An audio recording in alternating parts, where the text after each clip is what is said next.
ഉദ്ധിത, ദൈവമേ, രക്ഷക, സമാധാനമേ. ഡെയിലി വിത്ത് ഗ്രേസിലേക്ക് എല്ലാവർക്കും സ്വാഗതം. Subscribe, like, bell button, share മറക്കല്ലേ. അതായത് ഇന്ന് നാം ചിന്തിക്കാൻ പോകുന്നത് എന്താണ് hernia. Hernia means abnormal protrusion of organ or tissue inguinal to contain it എന്നാണ് പറയുന്നത്. അതായത് അബ്നോർമൽ പ്രൊട്രൂഷൻ എന്ന് പറയുമ്പോൾ തള്ളി നിൽക്കുന്നു. അത് പ്രധാനമായി പല ഭാഗങ്ങളിൽ ഹെർണിയ ഉണ്ടാകാൻ സാധ്യതയുണ്ട്. ഒന്നും ഇൻഗ്വിനൽ ഹെർണിയുണ്ട്, അംബ്ലിക്കൽ ഹെർണിയുണ്ട്, തൊറാസിക് ഹെർണിയുണ്ട്, ഇൻസിഷണൽ ഹെർണിയുണ്ട്, ഒത്തിരി തരത്തിലുള്ള ഹെർണിയകളുണ്ട്. അപ്പോൾ ഉദാഹരണമായി നമുക്കൊരു എന്താണ് ഇൻഗ്വിനൽ ഹെർണിയ എന്ന് പഠിക്കാം. അതായത് നമ്മുടെ ഈ ഭാഗത്ത് ഒരു ശരിക്കും പറഞ്ഞാൽ ഓപ്പൺ അവിടെ നന്നായിട്ട് തള്ളി നിന്നുകൊണ്ട് ഭയങ്കര വേദന. പ്രധാനമായി ഹെർണിയകൾ കാരണം ഒരു ശക്തമായ രീതിയിലുള്ള പ്രഷറാണ്.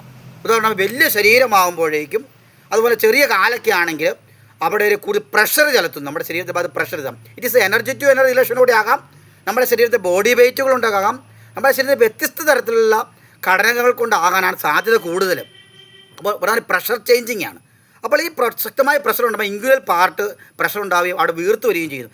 ഇൻഗ്വിനൽ എന്നൊരു ഭാഗമുണ്ട്, അത് ശരിക്കും ഹെർണിയ കോഡ് ഉപയോഗിച്ച് ഓപ്പൺ ചെയ്തിട്ട് ഹെർണിയ കോഡ് ഇട്ട് ക്ലാമ്പ് ചെയ്തെടുത്ത് ആ ഭാഗത്തെ ശരിക്കും പറഞ്ഞാൽ വിപുലീകരിക്കും. അതിനെ പൊളിച്ച് ആ ഭാഗത്ത് ക്ലിയർ ആക്കിയ ശേഷം മെഷ് എന്ന സംഭവം, മെഷ് എന്ന് വെക്കുന്ന അടിയിൽ മെഷ് വെച്ച് സൂച്ചർ ചെയ്യുന്നത്. മെഷ് വെക്കാൻ കാരണം അത് വീണ്ടും പ്രൊട്രൂഷൻ ആകാതിരിക്കുവാനായിട്ടാണ്, കൂടുതൽ പ്രഷറിനെ പ്രിവെൻറ്റ് ചെയ്യുന്നതിന് വേണ്ടിയാണ്. അത് വീണ്ടും വളരാതിരിക്കാനാണ് പ്രധാനമായിട്ടും ആ പ്രഷറിനെ പ്രിവെൻറ്റ് ചെയ്ത് മെഷ് വെക്കുന്നു.